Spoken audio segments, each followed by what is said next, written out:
अरे मरता है तो मर जाए, तुम अंकल, जैसे प्लीज सैकड़ों दे आते दीजिए हैं, ना। ऐसे सबको देने लग प्लीज जाओ, मेरी तो अंकल। दुकान बंद हो जाएगी। चल हट यहाँ से। अंकल मैं फ्री में थोड़ी ना मांग रही हूँ, 50 रुपए तो कम है, मैं बाद में दे जाऊंगी, मुझ पे भरोसा करो। तुम भिखारियों का क्या भरोसा, एक बार चली गई तो दोबारा शक्ल नहीं दिखाएगी। चल हट।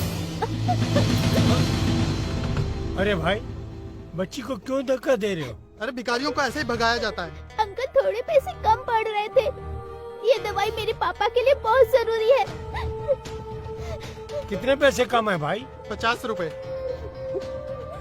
ये लीजिए 500 रुपए, बाकी 450 रुपए वापस कीजिए।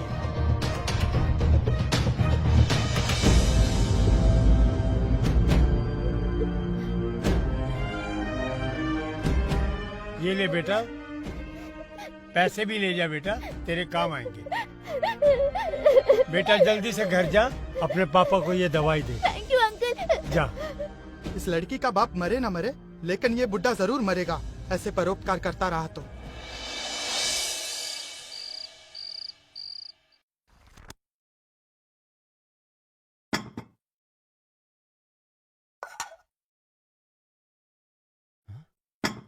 ये क्या है? सिर्फ दाल ही दाल बनी है, कोई सब्जी नहीं बनाई क्या? आपके पापा लेकर आते तो बनाती ना। सुबह मैंने इनको 500 रुपए दिए थे सब्जी लाने के लिए, सब्जी तो लाए नहीं, ऊपर से किसी का भला करके आ गए। क्यों करते हैं आप पापा ऐसे? हाँ? आपको रिमी ने सब्जी के लिए पैसे दिए थे या किसी का भला करने के लिए? बेटा, उस बच्ची को पैसे की बहुत जरूरत थी। हाँ, तो उसे पूरे पैसे देने की क्या जरूरत थी? 10-20 रुपए देकर भी तो आप पीछा छुड़ा सकते थे ना। हाँ? अब देखिए, आपके इन्हीं चक्करों की वजह से हमें दाल रोटी खानी पड़ रही है। और रिमी, तुम पापा को दोबारा पैसे देकर बाजार नहीं भेज सकती थी क्या? इनका क्या भरोसा, कहीं वापस कोई जरूरतमंद मिल जाता तो उसे भी पैसे देकर वापस खाली हाथ घर लौटाते। तुम कोई नौकर क्यों नहीं रख लेती हो? हाँ, अगर नौकर रख लिया तो घर में पड़े पापा क्या करेंगे? अरे पर कम से कम ये सब तो नहीं होगा। थोड़ा बहुत काम कर रहे हैं तो हाथ पैर चल रहे हैं, कुछ नहीं करेंगे तो बिस्तर पकड़ लेंगे, और वो मुसीबत भी हमें ही झेलनी पड़ेगी। फिर कौन करेगा इनकी सेवा? बेटा, वो बच्ची सही में बहुत मजबूर थी। अगर उसके पापा को दवाई न मिलती तो पता नहीं क्या हो जाता।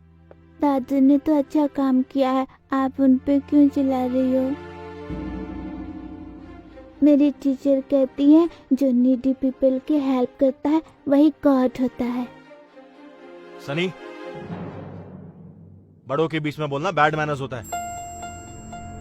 देखो, कल सुबह मुझे ऑफिस जल्दी पहुंचना है, इसलिए कल सुबह दादू ऑटो से स्कूल छोड़ने जाएंगे, ठीक है?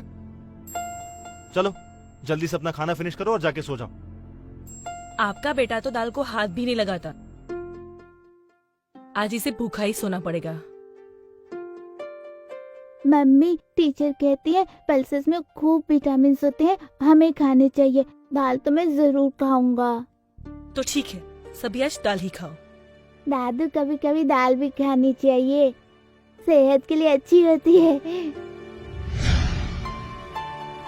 दो।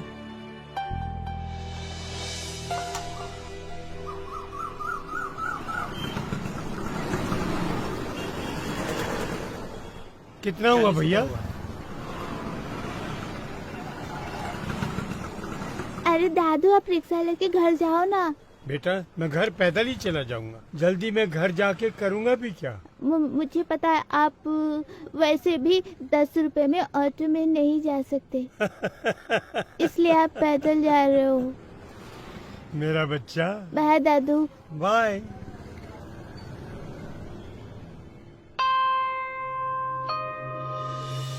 क्या हुआ बेटा? दादू, टीचर ने भी कहा था भगवान जब भी दुनिया में आए उन्हें लोगों ने बहुत दुख दिया, लेकिन भगवान तो नीडी पीपल की हेल्प करते हैं, तो पीपल उनको क्यों दुख देते हैं?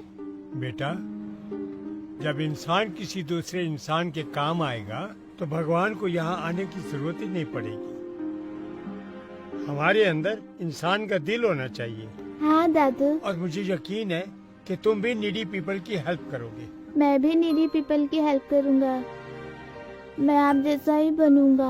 हाँ, मुझे पता है बेटा। चलो बेटा।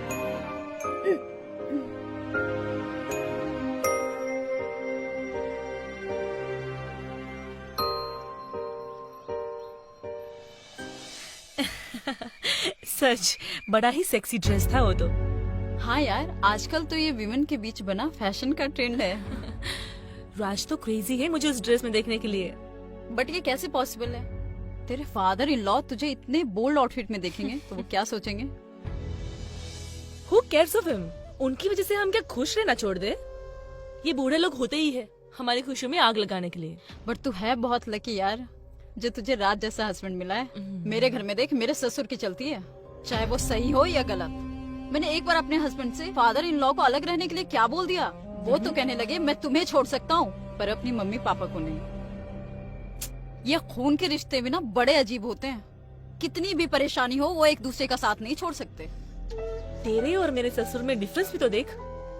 तेरे ससुर की प्रॉपर्टी इतनी है कि उसके रेंट से तेरे घर का पूरा खर्चा निकल जाता है, और मेरे ससुर को देख, कमाते धमाते तो है नहीं, ऊपर से राज की कमाई को लुटाते फिरते हैं। ऐसा क्या करते हैं तेरे ससुर? घर का सामान लाने बाजार भेजती हूँ और खाली हाथ लौट कर आते हैं। कहते हैं उन पैसों से किसी की मदद कर दी। पता नहीं सच बोलते हैं या झूठ।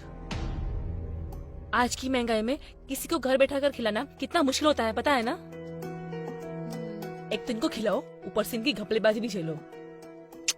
अरे इस सठियानी उम्र में ना लोगों का भरोसा ही नहीं है। इस उम्र में आकर आदमी और भी शौकीन हो जाते हैं। तुझे पता है मेरे नेबर में ना एक बुढ़ा रहता है, अपनी बहू से पैसे लेता था घर के सामान के लिए और कहता था किसी जरूरतमंद को दे दिया, और बाद में पता चला उसका किसी बार गर्ल के यहाँ आना जाना था। हे भगवान। पता नहीं इनका क्या चक्कर है। राज तो कहता है कि घर के काम के लिए कोई नौकर रख लो। अगर इनका पेट भरना ही है तो नौकर को अलग से पैसे क्यों दे, है ना? और वैसे भी आजकल हमारी जरूरतें पूरी ही नहीं हो पाती है। कितने दिन से राज हांगकांग के टूर की प्लानिंग कर रहा है, लेकिन इनकी वजह से कुछ पैसे से हो पाए तब ना। अब पता है कि घर में गेस्ट आए हुए हैं, मगर साहब अपने बेडरूम में आराम फरमा रहे हैं, जैसे घर में खूब नौकर चाकर हो। अरे पापा, देख नहीं रहे हो क्या? घर में मेहमान आए हुए हैं, जरा चाय तो बना दीजिए।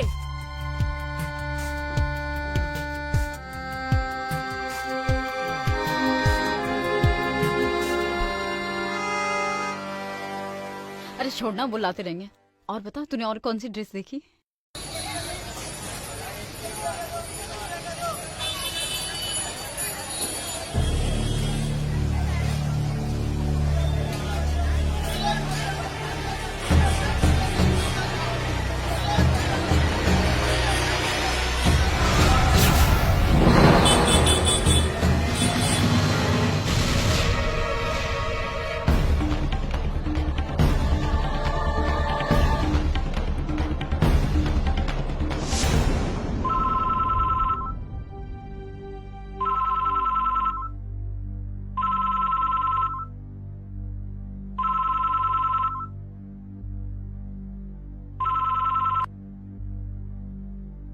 हेलो। ठीक है अंकल, मेरे दादू का ख्याल रखना। मैं अभी अपने डैडी को भेजता हूँ। किसका कॉल था बेटा? दादू बेहोश हो गए। तो अभी इनका नया नाटक शुरू हो गया।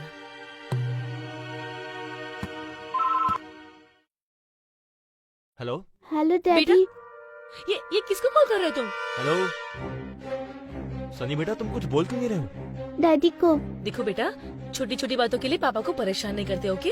तुम जाओ, जाके खेलो, दादू आ जाएंगे, ओके? हेलो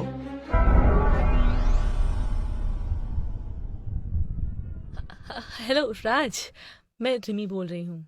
हाँ रिमी, क्या हुआ? सनी इतना घबराया हुआ क्यों है? सब ठीक तो है ना? कुछ नहीं बेबी, तुम्हें तो पता है ना कि वो छोटी छोटी बातों के लिए कॉल करता रहता है। तुमने मूवी की टिकट्स बुक कर ली है ना? डार्लिंग, संडे को तो मैं सिर्फ तुम्हारी ड्यूटी करता हूँ। तो ये बात कैसे बोल सकता हूँ मैं?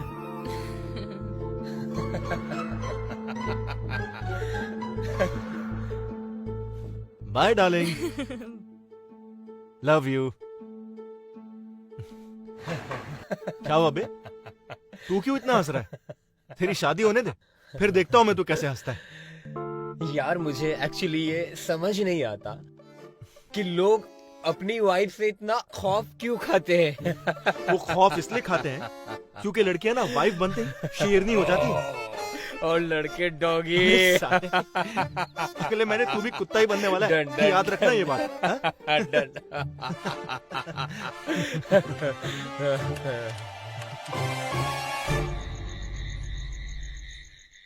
सनी, अरे मार क्यों रही हो मेरी बेटी को? बेटा, तुम्हें मैंने पैसे किस लिए दिए थे? टीचर को देने के लिए। फिर पैसे कहाँ गए? स्कूल में मुझसे कहीं गिर गया। झूठ बोलता है। हाँ, मुझे सब मालूम पड़ चुका है। सच सच बोल। हाँ बताता हूँ। बोल। रन के डैडी एक्सपायर हो चुके हैं। उसके मम्मी के पास जॉब भी नहीं है। अगर उसकी फीस डिपॉजिट नहीं होती तो टीचर उसे स्कूल से निकाल देती। कितना अच्छा काम किया मेरे बेटे ने। क्यों मार रही हो तुम इसे? और अगर तुम्हारी फीस डिपॉजिट नहीं हुई तो तुम्हें भी स्कूल से निकाल दिया जाएगा। ये नहीं समझ में आया तुम्हें? अरे तुम्हें दोबारा फीस भर दूंगा, इसमें तुम्हें मारने की क्या जरूरत है? तुम्हारे पापा ने हमें क्या कम बर्बाद किया है तो ये भी उनके कदमों पे चल निकला। यहाँ हम अपना बजट संभालने के लिए अपनी जरूरतें कम कर रहे हैं और वो है कि दूसरों पे लुटाए जा रहे हैं।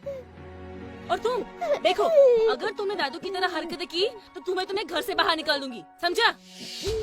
उनको तो मैं कुछ कह नहीं सकती, इनको जो बुरा लगता है। हाँ।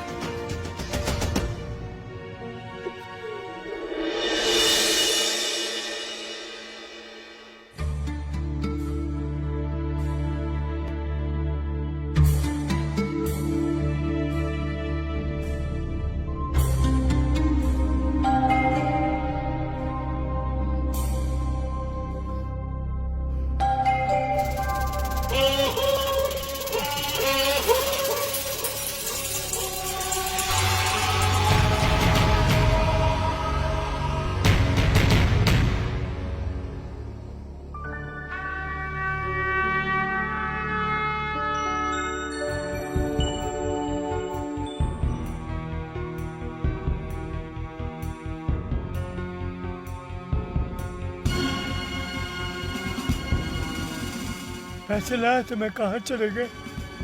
पैसे कहाँ गए? अभी तो जेब में ही थे, कहाँ गए?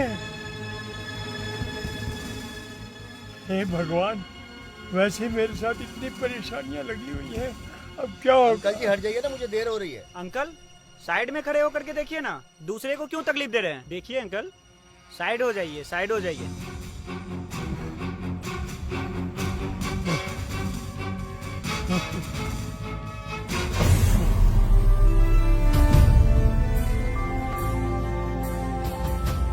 पैसे तो है ही नहीं जेब में। मैं तो लाया था, कहाँ चले गए? क्या जवाब दूंगा उनको मैं? पहले मेरे ऊपर बड़ी मुसीबत पड़ी रहती है, क्या जवाब दूंगा?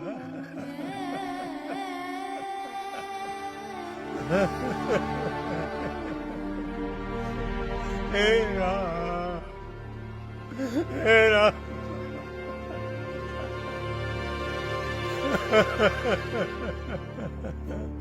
अब क्या करूंगा मैं?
बेटा, मेरा एक छोटा सा काम कर दोगे क्या?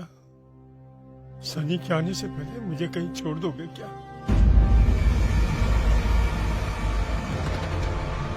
कहाँ जाना चाहते हैं आप? बेटा, मैं चाहता हूँ कि मेरी बाकी की जिंदगी किसी वृद्ध आश्रम में मेरी उम्र के लोगों के बीच कटे। मेरे यहाँ साथ रहने से तुम लोगों को परेशानी होती है। मैं नहीं चाहता मेरे बच्चों की खुशी में मेरी वजह से खलल पैदा हो। वैसे भी मेरा शरीर थक गया। अब मैं आप लोगों के किसी काम का नहीं रहा। तुम लोगों पर मैं बोझ बनकर नहीं जीना चाहता।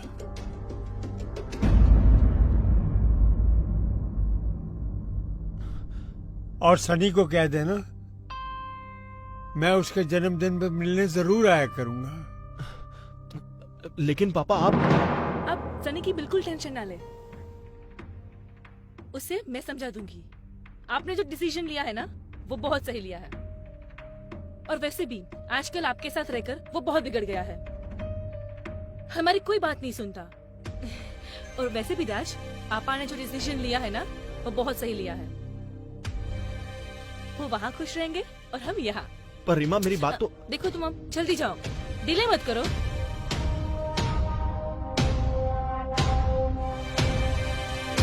अरे पापा, आपने कुछ सेविंग की थी क्या, जो इसको आप ठेले में लेकर जा रहे हो? बेटा, जिंदगी का फर्ज निभाते निभाते मुझे सेविंग करने का मौका ही नहीं मिला। और जो भी सेविंग किया था वो आप लोगों के नाम कर चुका हूं। इसमें गायत्री की तस्वीर है, जिसे मैं अपने साथ लेकर जा रहा हूँ। मैं नहीं समझता ये आप लोगों के किसी काम की है। हाँ, वैसे भी ये हमारे काम की नहीं है। ले जाइए आप अपने साथ, ठीक है? वैसे भी फालतू चीजों के लिए हमारे घर में बिल्कुल जगह नहीं है। चलो, अच्छा हुआ गायत्री पहले ही चली गई, वरना आज उसका बोझ मेरे ये बूढ़े कंधे उठा भी नहीं पाते। चल बेटा, चल, अब मुझे विदा कर दे। जाओ ना।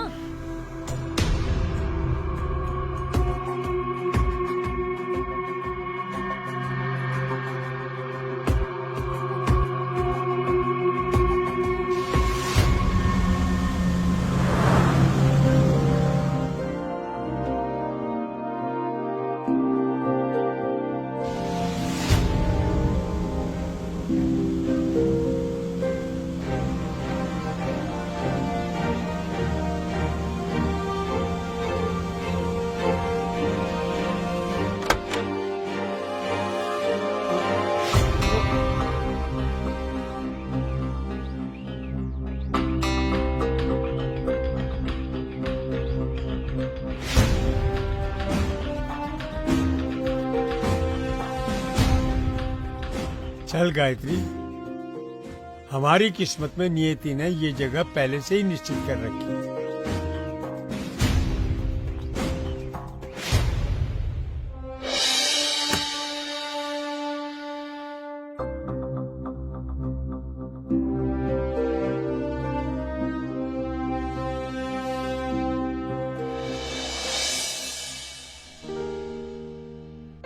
आइए बेटी, थैंक यू। जरा इनका नाम बताइए। राम कृष्ण दयाल।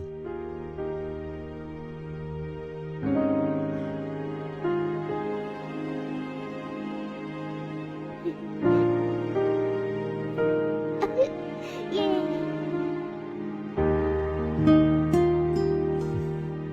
अरे वाह, मैं ये पहला आश्रम देख रहा हूँ जहाँ बूढ़ों और बच्चों को एक साथ सहारा मिला है। जी हाँ, दोनों अपने अपने घर वालों को मिस ना करे, इसलिए दोनों के लिए एक ही आश्रम बना है।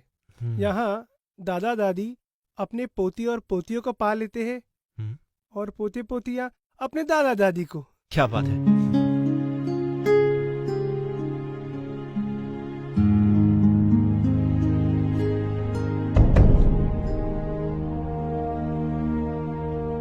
भाई साहब, वो आदमी कौन है जिससे मेरे पापा बात कर रहे हैं? कौन ये? हाँ।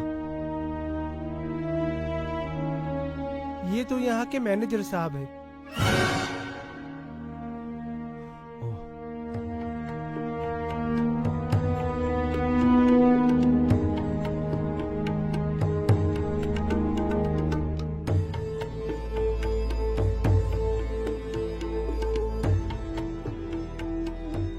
आपने मुझे किस लिए बुलाया है? कुछ काम था?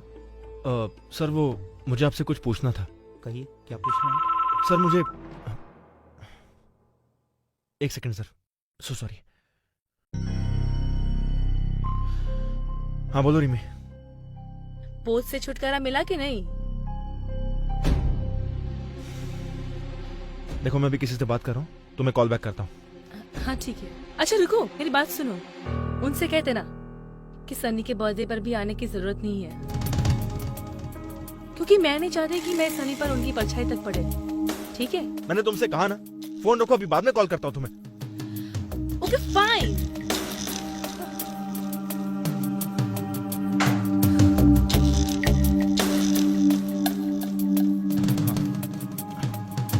So sorry sir. सर वो मैं आपसे पूछ रहा था कि जहां तक मुझे पता है मेरे पापा यहाँ पहली बार आए हैं, लेकिन वो आपसे बातें तो ऐसे कर रहे थे जैसे वो आपको बहुत टाइम से जानते हो। बड़ी पुरानी पहचान है इस जगह से उनकी, मुझे अच्छी तरह से याद है।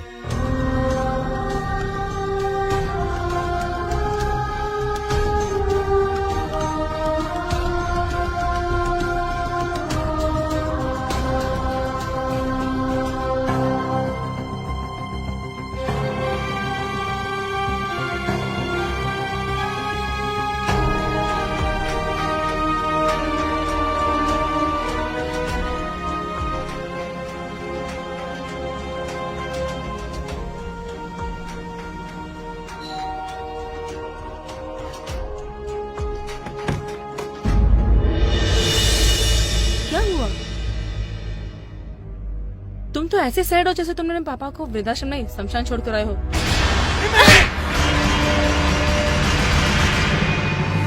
तुमने अपने बाप के लिए मुझ पे हाथ उठाया? वो बाप नहीं है, भगवान है मेरे। भगवान?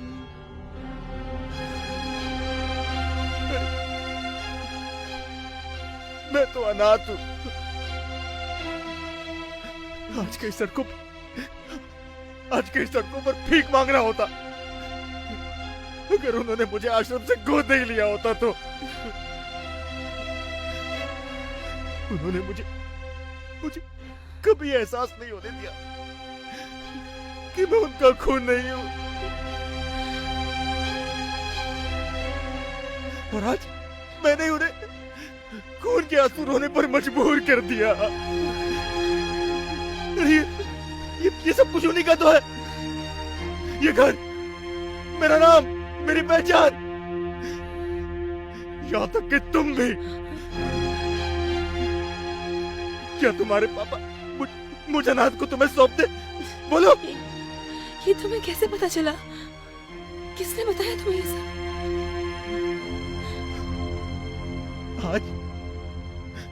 आज वो आश्रम का मैनेजर मुझे ये सब नहीं पता था, तो मैं जिंदगी भर अपने भगवान से अनजान रहता।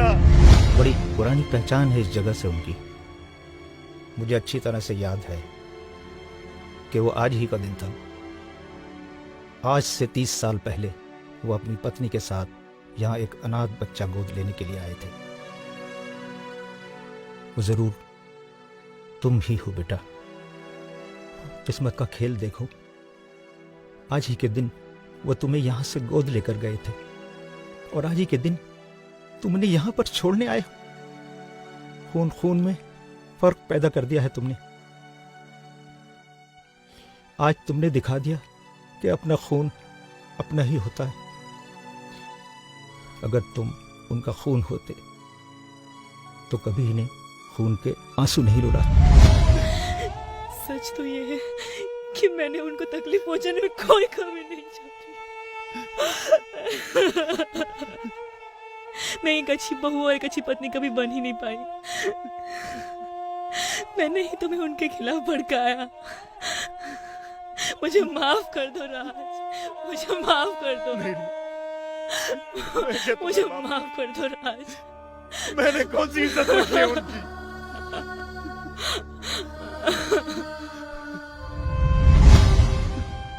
मैं उनके पैरों में गिरकर बहुत रोया, बहुत गिड़गिड़ाया, और हमने उन्हें इतनी तकलीफें दी है कि अब हम उनका प्यार कभी वापस नहीं पा सकते।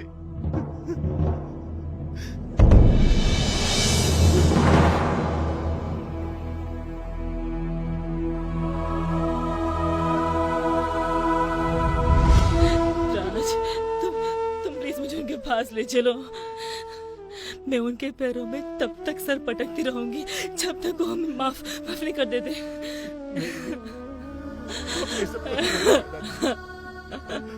वो हमारे पास कभी नहीं आएंगे, कभी नहीं आएंगे। सरप्राइज! मम्मी, डैडी, दादू। पापा, पापा माफ कर दीजिए। पापा हमें माफ कर दीजिए। मुझसे बहुत बड़ी